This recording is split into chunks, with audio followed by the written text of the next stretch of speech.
So we have been talking about these three Kansas City Chief fans that were found dead in their friend's backyard after watching a football game.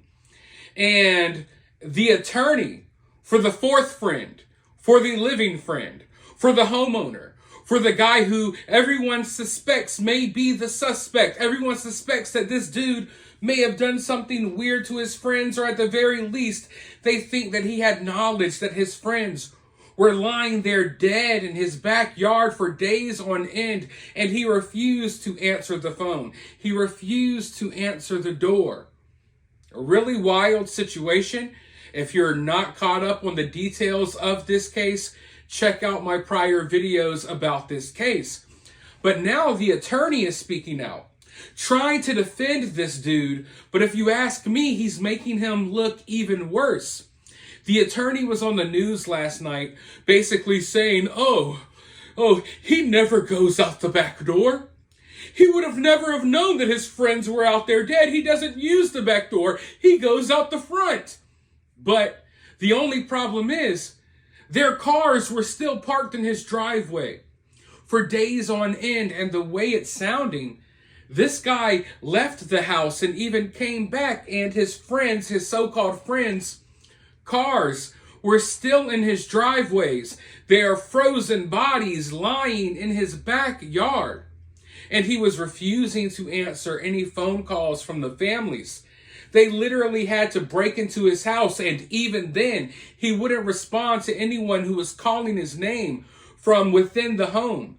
He only came out once the police came. He came out in his boxers with an empty glass of wine, pretending like he didn't know. You know, that my friends must have just frozen to death. And his attorney is making all of these excuses for him. And listen, none of us know what happened, but we all know it looks weird. And I'm not going to sit here and say this dude definitely killed his friends, but at the very least, I'm pretty sure, I think it's safe to say that at the very least, it looks like he had to have known. Because he was ignoring the phone calls for a reason. Ignoring people knocking at your door for a reason. You don't hear anyone else knocking at your door, but you hear the police. You don't hear people literally breaking into your home, but you hear the police.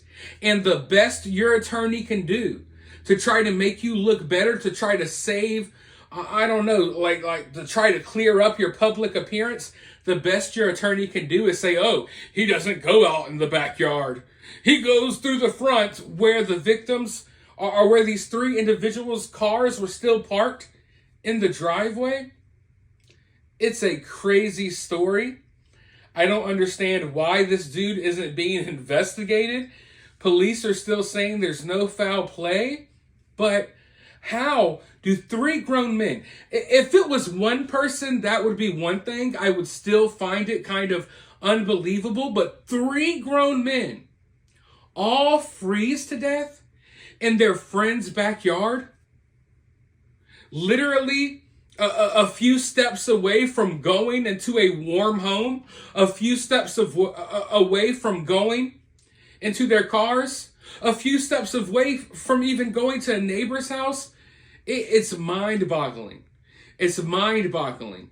This is not the 1700s or the 1800s. There's no excuse for people freezing to death in their friend's backyard, let alone for their bodies to sit back there for we don't really know how long, but at the very least, maybe 3 days. They could have been out there for a few days, and nothing was done. Police were never called. And from the looks of things, I can't confirm this for sure, it looks like this dude had even left the house and come back and stuff like that. And you got people desperately calling you and texting you and banging on your door, and you pretend that you know nothing. But instead of just telling you what happened out of my own mouth, let's go ahead and roll the clip. Before I do so, though, I need a huge favor. It's totally free. It takes 1 second. I need you all to hit the like button. Let's get this video to at least 3,000 likes. And I need you all to share this video and subscribe if you haven't already. We need to spread awareness about this story because right now, there's not too many people talking about it. And I think that this story actually needs a tad bit of public pressure to really get under law enforcement and to get them looking further into this case, because this sounds unbelievable to me. Like, if there's no what you would call foul play involved, at the very least, I think this dude may have had knowledge that his friends were back there dead, and I guess he panicked and didn't want to tell anyone. I don't know. We may find out in the future, we may not. But let's go ahead and roll this clip, and then I'll be right back with more thoughts. Now to the bizarre story out of Kansas City.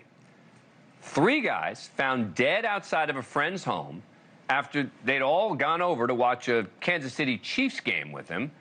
And the living friend, whose home they'd gone to, apparently never contacted the police. Apparently claiming days later that the 3 men, identified as 38-year-old Ricky Johnson, 37-year-old David Harrington, 36-year-old Clayton McGinney, froze to death outside of his home. The autopsy results are currently pending, but as of now, police are saying there are no signs of foul play and are not treating this as a homicide investigation. Joining us now is John Paserno, the attorney for the homeowner. Thanks a lot for coming on the program. Appreciate it. All right, so a lot of people, particularly family members of those who died, have a lot of questions for your client. What does he say happened here? Well, at this time, he doesn't say anything different than what he's told police previously, that he has no knowledge of what happened to those young men after they left his home.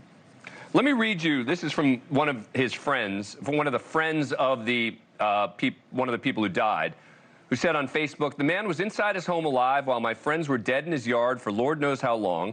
They were all hanging out since after the game Sunday. He knew people were looking for them. He read messages of people searching for him on Tuesday. My husband banged on his door for 20 minutes. My friend banged on the door and then busted a window and yelled and announced her presence while she's inside, and still nothing from him. Then the cops come 10 minutes later, and he comes out nonchalant in his boxers with an empty wine glass in his hand. Nothing is adding up. Dave, Clay, and Ricky need and deserve justice. They didn't deserve this." Your response? Sure. Even if all of those things are true, that doesn't mean he had anything to do with what happened to those young men. Obviously, 3 men who die all at the same time. And there's no signs of foul play whatsoever from the police. There's nothing to indicate that Jordan had any involvement whatsoever in their deaths. I spoke with the prosecutor this morning, as a matter of fact. The toxicology reports are due in a couple of weeks. And, you know, we can all speculate as to how they died. But as far as my client being involved, Jordan didn't have anything to do with their deaths. You know, when they left his home after the game, he didn't even really know which door they went out. They were in the backyard. He doesn't use that particular door. He goes out in the front. And so he had no knowledge that they were out there until, you know, Tuesday, when he was told that they were out there. And what of the claims from the families that they were trying to contact him and he wouldn't respond and they were going to the house, et cetera? Sure. I don't know about whether or not they went to the house or tried to contact him, but he was home sporadically. I know another allegation I've seen floating out there is that he would have had to put the dogs out, that the dogs would have went in the backyard, and that's untrue as well. The dogs stay at his dad's house, which his dad lives in a different location, and that's where the dogs were. He had no reason to go in the backyard. As you can see there, we've had recent snowstorms and that kind of thing. So he had absolutely no knowledge that they were out there. They were his friends. They were at his house socializing. If he had found them out there or if they were in danger, he would have called the police and tried to help them. He's a highly educated guy. He's a good guy. He has a full-time job. In no way would he try to harm his buddies. And to be really clear, he didn't know that there were 3 dead, frozen friends outside his house. Correct. No idea. I mean, if you didn't look in your backyard, how would you know that? All right. John Paserno, thank you so much for coming on the program. Appreciate it. All right. Thank you, Dan.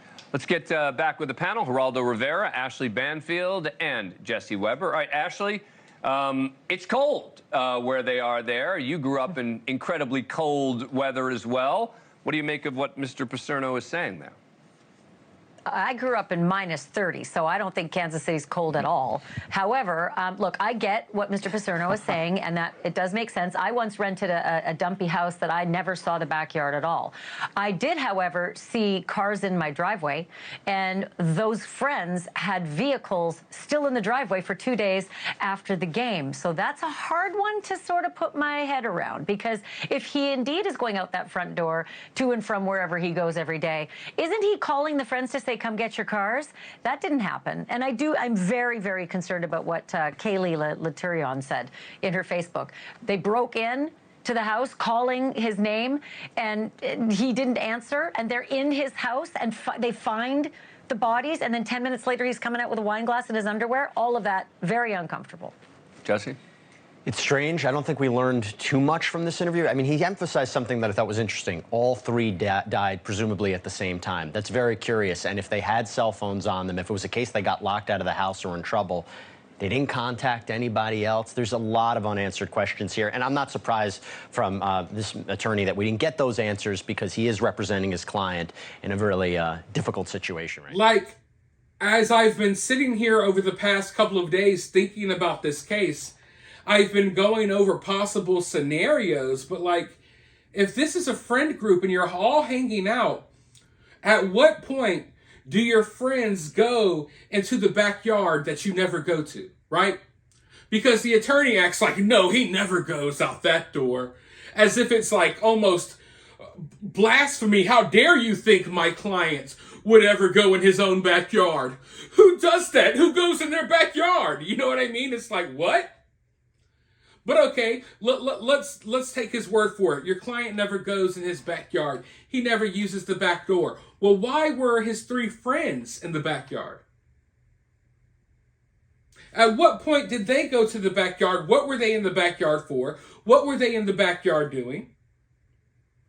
Did the homeowner, did he at least know that his friends were in the backyard for a period of time? What were they doing back there? And how did they all three of them just die?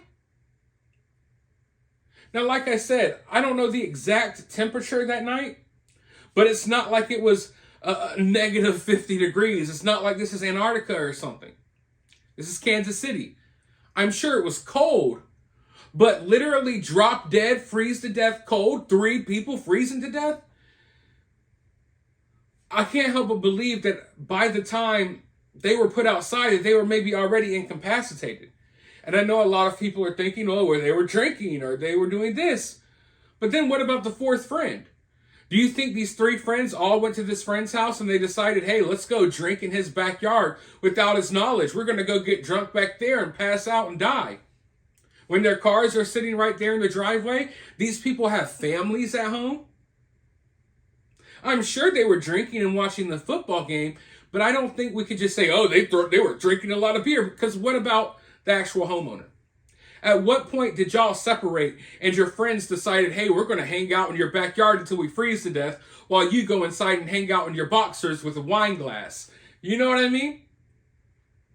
So I don't know if something happened to these individuals and they were taken to the backyard, or did they drop dead right there in the backyard? I don't know the placement of the bodies. I know one person was found on the back porch. It's described that one of the victims was found on the back porch, or one of the people were found on the back porch, and the 2 others were found in the backyard. So I guess we got to find out further details, but right now, from what family's saying, it's like law enforcement isn't really doing anything. There's no real thorough investigation into what could have happened to them. People are waiting for, the autopsy report and things like that, but at the end of the day, we don't fully know. And the family's throwing things out there like maybe they were poisoned or something like that. I mean, I don't want, when you hear things like that, it seems far-fetched, but crazy things like that happen.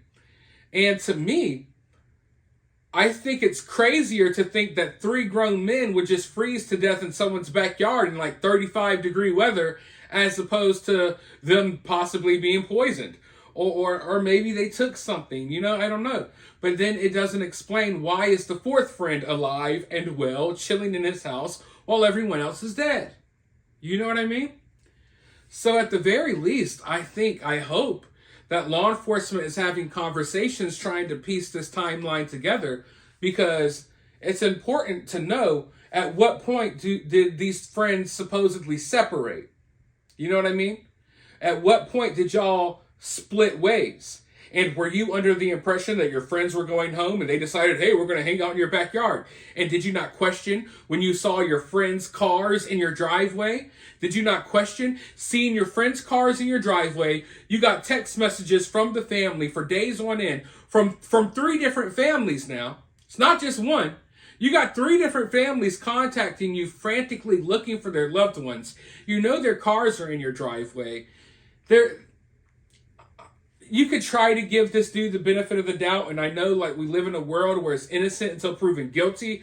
I'm not saying this dude is guilty of this or that, but to even think that this guy had no clue that his friends were dead in the backyard, that's just too unbelievable for me. You know, that is just, I believe in a lot of things, all right? But that is too unbelievable for me. But let me know if you believe it. Let me know what you think down in the comments below. While you're down there, if you're feeling generous, you can donate to the channel via Cash App. I'll have my Cash App in the pinned comment below. Or you can donate via Super Thanks, or you can help the channel for free by liking, subscribing, sharing, and all of that good stuff. But with that being said, I'll talk to you all soon in the next video.